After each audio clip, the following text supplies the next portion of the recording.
想象一下，1969年的夏天，全球的目光都聚焦在那一小步上。美国阿波罗11号承载着人类首次登月的梦想，如期发射。那是一个激动人心的时刻，载入了史册，创造了人类的奇迹。然而，半个多世纪过去了，关于这次壮举的质疑声却从未停歇，甚至越来越响亮。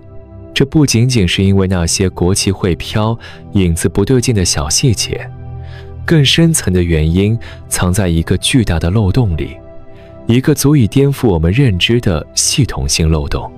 这里是意识觉醒，记得按赞、订阅并打开小铃铛，这样您就不会错过我们的新视频。回溯到上世纪60、70年代的美国，那并非我们想象中团结而强大的时代。相反，那是一个充满动荡、暗杀横行的岁月。从总统到社会各界领袖，死亡的阴影笼罩着一切。还记得肯尼迪家族吗？短短几年内，他们的家族成员就遭遇了多次刺杀。在这种背景下，阿姆斯特朗，那位被誉为登月英雄的宇航员，在返回地球后的首次新闻发布会上，并没有展现出英雄凯旋的喜悦。他的神情更像是犯了错的孩子，眼神闪烁，心情忐忑。难道这背后真的隐藏着一个天大的阴谋？当然，在当时，任何质疑登月真实性的人都会被扣上阴谋论者的帽子，甚至被贴上反智民粹的标签。毕竟，一个国家的官方声明，我们理应相信，因为国家间的信用是维系一切的基础。我们普通人也习惯于依赖国家的信用行事。很多人选择相信登月，也是出于对美国这个国家信用的信任，这无可厚非。换作是你，我大概也会选择相信国家，而不是某个个人或组织。但前提是，这份信用必须还在。如果一个国家屡次失信，欺骗的次数多了，那么这份信任自然会大打折扣，不是吗？最近我们聊了不少关于西方造假的话题，我因此也被一些人称为阴谋论者。但我并不生气，因为我只是在陈述事实，而有些人只是无法接受这些事实罢了。结合这些造假事件来看，至少在我们看来，西方国家的信用体系早已摇摇欲坠。在我看来，西方恰恰是阴谋论的制造者。网络上流传的各种假图片、假视频，甚至那些关于外星人和 UFO 的传闻，很多都源自他们。既然如此，我们质疑登月造假，又有什么不合理的呢？有趣的是，最先质疑登月造假的，恰恰是美国人自己。我们中国人当时还没往这方面想呢。不过，这里有一个重磅信息，我们留到最后再揭秘。2002年9月，阿波罗11号的另一位宇航员巴兹·奥尔德林，在女儿的陪同下，准备接受一家日本教育节目的采访。就在酒店门口，他遇到了守候多时的美国记者希布雷尔。这位记者的要求并不算过分，他只是想让奥尔德林手按圣经发誓，证明他确实登上了月球。然而，奥尔德林并没有理会，他一边让保安赶走记者，一边威胁要报警。但希布雷尔穷追不舍，嘴里不停地要求奥尔德林对着圣经发誓。最终，奥尔德林怒不可遏，对着希布雷尔打了2拳。按理说，如果奥尔德林心底坦荡，他完全没必要如此生气，除非他心虚了。美国有个心理学实验，如果有人说你长着绿头发，你并不会生气，因为你知道自己没有。但如果他说的是真相，你可能就会恼羞成怒。奥尔德林打人事件或许正是心虚导致的气急败坏。当时美国媒体对这件事的评价引用了网友的一句话：我最喜欢的时刻，第一是登月的那一刻，第二就是奥尔德林一拳揍在阴谋论者脸上的这一刻。于是，这件事就这样不了了之了。然而，到了2015年，同样是奥尔德林，事情却发生了惊人的反转。在华盛顿会议中心，奥尔德林接受了8岁女孩佐伊的采访。作为宇航员，他一开始回答的都是关于太空的话题，描述了他在飞船上和太空中的亲身感受，简单谈了月球的理论情况，接着就直接回答了关于火星的事。但接下来他的回答却让所有人大跌眼镜。为什么没有人能在太空上待这么长时间？小女孩问道。奥尔德林回答道，这不是8岁的问题，这是我的问题。我想知道，但我认为我知道，因为我们没有去过那里。你没听错，这是奥尔德林亲口所说，而且这绝不像是在开玩笑。为什么登月已经过去了50年，反而大家越来越觉得它可能就是个骗局呢？让我们把时间拉回到50年前，看看当年到底发生了什么。美国首次载人登月是阿波罗11号，时间是1969年7月20日。你可能会想，阿波罗计划一定是经过了多次试验，从1号到11号，最终才成功，这符合常理。毕竟载人登月难度堪比登天，需要突破无数技术难关。现在我们提到阿波罗计划，通常认为它是从1961年到1972年，历时11年。这个时间不算短，对于航天工程来说，确实算得上奇迹，但也并非不可能。但如果你真的去了解这11年间发生的事情，你会发现，它简直是恐怖的快。就连我们这些外行人都会觉得，这几乎是不可能完成的任务。1960年11月，约翰·肯尼迪当选美国总统。我们知道，后来的阿波罗登月发射都是在肯尼迪航天中心完成的。一开始，肯尼迪对航天事业并没有太深入的了解，也没有大力发展。直到1961年4月12日，前苏联宇航员尤里·加加林乘坐航天器首次进入太空，成为人类历史上第一个进入太空的人。这大大刺激了美国。几天后，肯尼迪便开始询问美国航天计划的意见，以及追赶苏联的可能性。半个月后，1961年5月5日，美国宇航员艾伦·谢波德也进入太空，并成功返回，成为人类历史上第2个进入太空的人。1961年5月25日，肯尼迪在参众两院宣布了一项计划，决定在1970年以前将人类送上月球并安全返回。这就是著名的阿波罗计划。从那时起，美国正式启动了阿波罗计划。首先要解决的就是发射场问题，于是肯尼迪航天中心才开始建设。最初它并不叫肯尼迪航天中心，1963年10月肯尼迪遇刺后，为了纪念他才改名。这个发射场从1962年11月开始建设，直到1966年底才基本完工。然而，从阿波罗计划启动到1967年这段时间，美国的航天计划并没有什么实质进展。在我看来，基本处于停滞状态。而且这段时间，美国国内并不像我们想象的那么和平。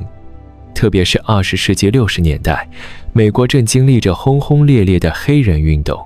不光是黑人，美国中西部的红脖子白人甚至面临被强制绝育的政策，直到1977年才停止。这期间，美国国内极不稳定，暗杀和武装暴乱频发。直到1968年，美国黑人运动领袖马丁·路德·金被暗杀后，局势才稍有稳定。所以你可以想象，美国航天事业的发展并非我们想象的那么欣欣向荣。然而，到了1967年，肯尼迪发射中心建成之后，一切仿佛换了一种风貌。就在发射中心刚刚建成，1967年1月27日，美国宇航局 NASA 测试了阿波罗1号航天器，结果3名宇航员在测试中遭遇火灾，全部遇难。这是阿波罗计划中唯一一次宇航员遇难事件。接下来，按理说应该是2号、3号吧，但没有，直接跳到了4号。阿波罗计划使用的火箭是土星5号，这是人类历史上最大的运载火箭，但美国现在也造不出来。他们声称是设计数据丢失了，所以必须从头再来。阿波罗4号是无人飞行实验，也是土星5号的首次发射，这一次竟然成功了。时间是1967年10月9日。接下来就像开了挂一样，1968年4月4日，第2次试验飞行，阿波罗6号。1968年12月21日，阿波罗8号首次载人绕月飞行。1969年3月3日，阿波罗9号登月舱进行地球轨道测试。1969年5月18日，阿波罗10号进行月球轨道测试。1969年7月16日，阿波罗11号阿姆斯特朗首次登上月球。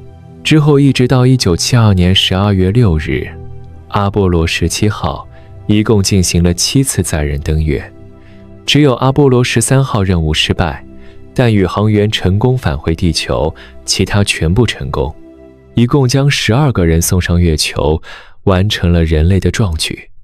但说实话，这个速度也太快了，简直比我做视频还快，确实令人震惊。据说，注意，我说的是据说，美国官方并没有公布这个数据。美国在60到70年代一共有40万人参与了阿波罗计划，其中包括2万多家企业和120多所大学。我不知道这个数据从何而来，但你只要一搜就能看到。乍一听，这么多人参与，发展得快也正常，但仔细一想，这里面的问题就非常大。首先，载人登月是一个高精度、高浓缩的产品，并不是说人越多越好，像堆积木一样就能拼起来。最重要的是，它是一个系统，这个系统需要一个总指挥，就像一个大脑，将整个系统完美的串联起来。任何一个环节出问题，整个任务就会失败。这么大的系统，那么多人，怎么做到协调、沟通、同步，而且任何一步都不能出错？这项工作可没那么简单。也就是说，即使有40万个爱因斯坦来了，他们的作用也没有那么大，也需要大量的时间。所以我们看现在很多国家的航天工程，其实并不需要特别多的人，它需要的是那些高端有经验的人才。只有有了这方面的经验，你才能快。如果是摸索，就快不了。所以阿波罗计划的时间点本身就存在很大的问题。于是就传出了有外星人帮助美国完成登月的说法，但这本身就是胡扯。关于外星人这个话题，我们以后会专门做一期节目，到时候你就会明白，外星人基本上不可能以这种方式存在，完全就是阴谋。所以你看，其实很多阴谋论都是美国传过来的。从 NASA 公布的视频和照片来看，里面也存在着巨大的问题。你有没有见过直升机在沙漠里降落的视频？事实上，如果地面完全是沙子，直升机是不可能降落的，因为螺旋桨会把地面吹出一个大坑。如果降落在沙漠，它就相当于把自己给埋了。所以在中东地区，直升机降落通常都有固定的降落地点，最起码要求地面一定要硬。但是我们看阿波罗11号的登月舱，它采用的是软着陆。什么是软着陆？它就是靠动力慢慢着陆。从视频中看，月面上的土壤非常松软。你看阿姆斯特朗插国旗就能看出来，轻轻地砸了几下，旗杆就钻到了地下很多，而且它的土壤就像面粉一样，颗粒非常小。但是阿波罗11号登月舱的下方完全没有被动力尾气吹过的痕迹，而且我们也能看出，它的地面并不是很硬，完全就是被浮土盖着。登月舱的动力是非常强的，显然这并不符合常理，这是第一个疑点。另外一个就是光影问题，其中比较有代表性的观点来自美国著名的物理学教授哈姆雷特，他就认为美国阿波罗登月的照片就是伪造的。他根据阿波罗11号登月的时间和坐标，以及呈现出来的太阳角度和真实的月相周期做了对比，发现有明显的不符。他说阿波罗11号登月点是在月球上的近海，位于东经 23.5 度和北纬 0.6 度，发射时间是1969年7月16日，格林尼治标准时间是13点32分。宇航员在月球的活动时间大约是2个半小时，也就是从登月开始的第109个小时的7分33秒到111个小时39分13秒之间。通过计算，你就会发现，实际上太阳光到月面的入射角只有6度到7度，这个角度几乎是贴着地平线。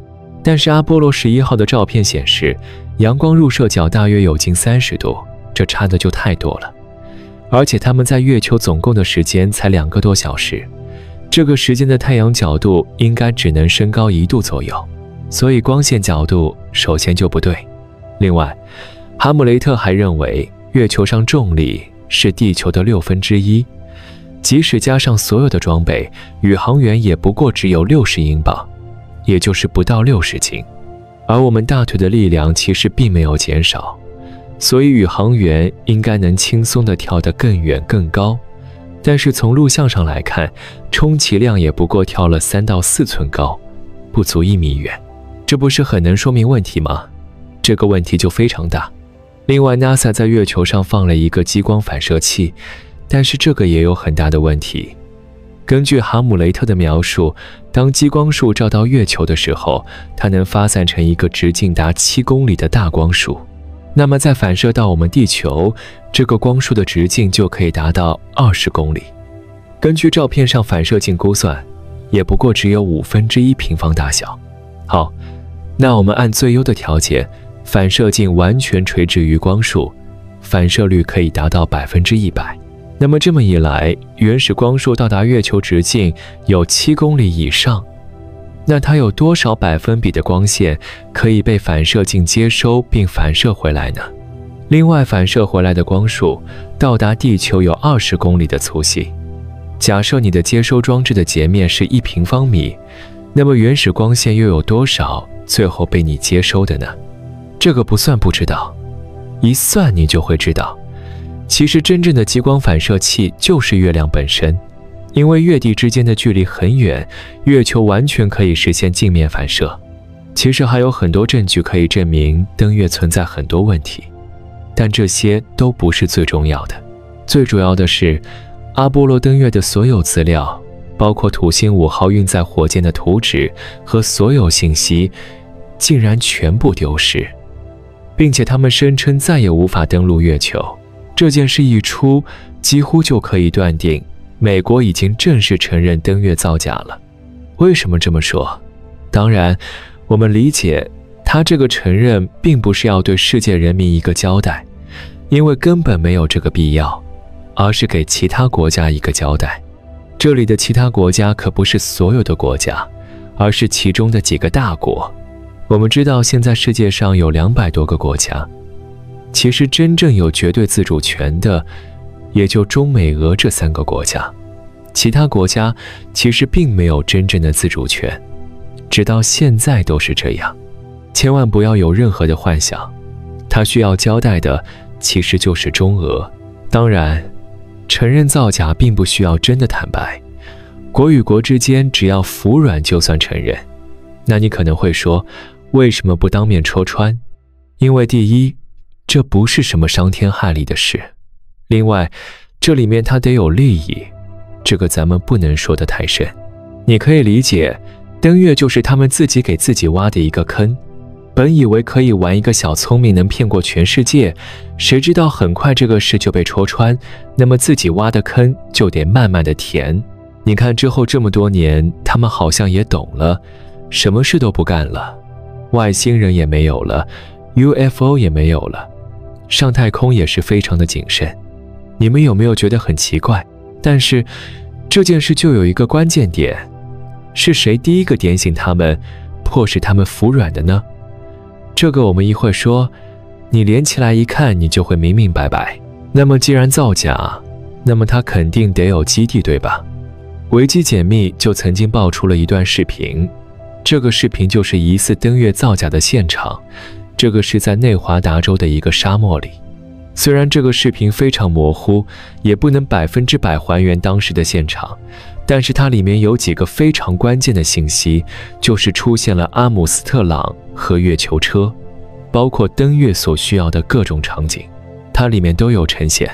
当然还有几种说法，一种是说当时美国有能力把登月舱送上月球，等于是硬着陆升上去，留下登月舱的证据。还有一种说法是美国有能力把人送上月球，但是人回不来。这个说法就比较残忍，就是把人送上去不管了，然后在地面上拍摄整个登月的视频。这两种说法有没有可能呢？当然也有，但是我们要明白一点，即使这两种方法都实现，其实也说明它整个登月计划都是失败的。我们知道阿波罗计划一共进行了7次，直到1972年才结束了这个计划，以后就不再登月。这一年还发生了一件大事，就是尼克松访华。据尼克松回忆，他在毛主席面前就像一个犯了错的小学生，好像所有的一切都被看穿一样。其实我们仔细回想这几句话，美国怎么开始这么谦虚了呢？是不是很不可思议？